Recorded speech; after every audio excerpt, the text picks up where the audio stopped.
नमस्कार। आपण मानक अनेक अनेक शुभेच्छा और अभिनंदन।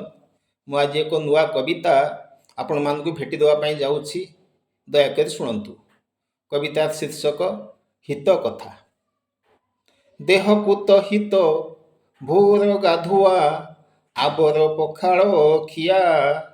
देहटी खराब खाली पेटे जदि पी देउ टोपे चा। देह को हितलो बाड़ीर परिबा आउ बाड़ी बुणा साग। बजार परिबा विष जर जर आनी थाई सबु रोग।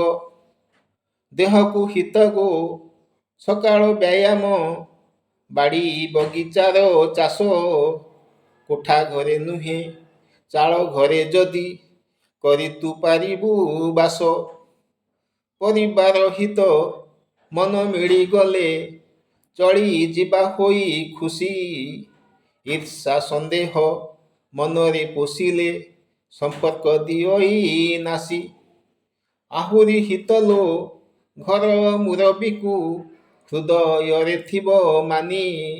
तांको उपदेश घरर मंगल सदा देई थाए आनी।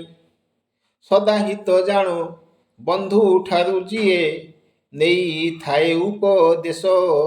शुभ चिंतकटी बंधु परा जाण विश्वासे न दिए विष। गाँर मंगल संपर्कर डोरी नथी बटी राजनीति। पांच जण मिसी गाँ उन्नति रे देई थिबे सदा मती। देशर मंगल जातीयता भाव कर्म सचेतन पण।